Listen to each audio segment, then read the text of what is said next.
Ici commence Sam le pompier, un sauvetage magique.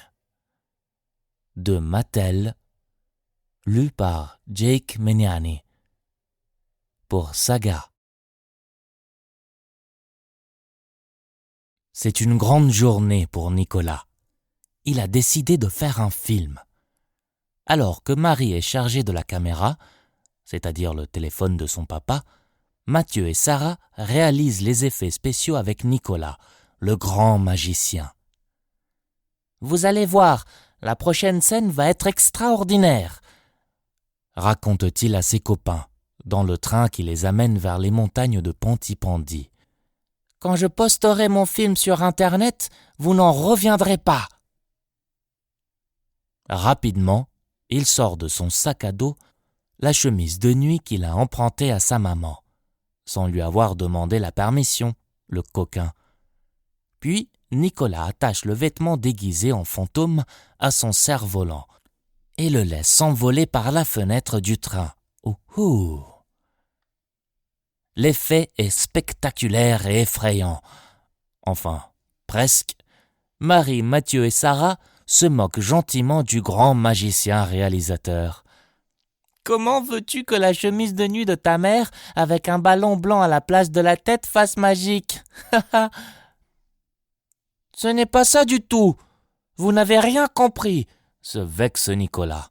« C'est un fantôme qui glace le sang. Mais oh !» On dirait que le cerf-volant fantôme est coincé dans les branches d'un arbre et qu'il emporte Nicolas. Catastrophe! Le train est encore en marche et le petit garçon est suspendu par le pied à la haute branche d'un arbre. « Aidez-moi !» crie-t-il. Vite Gaston, le conducteur du train, appelle Sam le pompier au secours. À la caserne, les pompiers sont loin de se douter de l'accident de Nicolas. L'installation du nouveau système informatique est finie, se réjouit Tom en rangeant ses affaires. Si Sam et Elvis sont d'excellents pompiers, ils n'y connaissent rien en informatique. Tilinglin, tilinglin, tilinglin. La nouvelle alarme retentit soudain dans toute la caserne. Un fantôme qui glace le sang a fait passer Nicolas Prime par la fenêtre d'un train. Nicolas est accroché à une branche au-dessus du vide, annonce le robot. En 2 temps, 3 mouvements, Sam le pompier enfile son casque et va secourir Nicolas. « Oh non, ma scène est ratée !» râle le magicien réalisateur. « Je dois finir mon film magique !»« Oula !» prévient Sam. « Essaye d'être plus prudent, il n'a rien de magique à se mettre en danger. » Nicolas rassure poliment le pompier, mais il reste surtout très concentré sur son film. Pour la prochaine scène, il devra affronter un sorcier au terrible pouvoir, Lord Tête de Lézard, son ami Marie, en fait. Et pour cette scène importante, Nicolas a pensé à tout. Il allume une bougie scintillante, l'accroche à sa baguette magique et la projette d'un air menaçant vers son ennemi du moment. Oh non! La bougie s'échappe et tombe sur l'herbe qui s'embrase aussitôt. Nicolas, qui voulait du spectacle, est servi. Décidément, on dirait que son film de magie tourne plutôt au film catastrophe. Sans attendre d'être totalement encerclée par le feu, Sarah stoppe tout de suite la vidéo pour appeler Sam le pompier.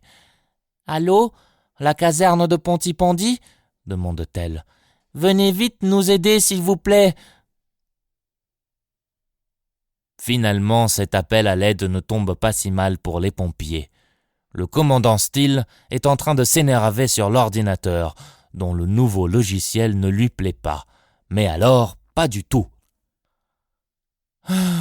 Cette journée s'annonce longue et difficile, souffle Sam au volant de Jupiter. Quelques minutes plus tard, le voilà en train de réparer la 2e bêtise de Nicolas. Heureusement que Sarah n'a pas attendu davantage. Le feu est rapidement maîtrisé. Voilà, l'incendie est éteint, constate Sam. Sur l'herbe sèche, quelques étincelles peuvent suffire à lancer un incendie. Nous espérons que vous avez apprécié cet aperçu. Pour continuer à écouter ce livre audio sur Google Play Livres, utilisez le lien dans la description de la vidéo.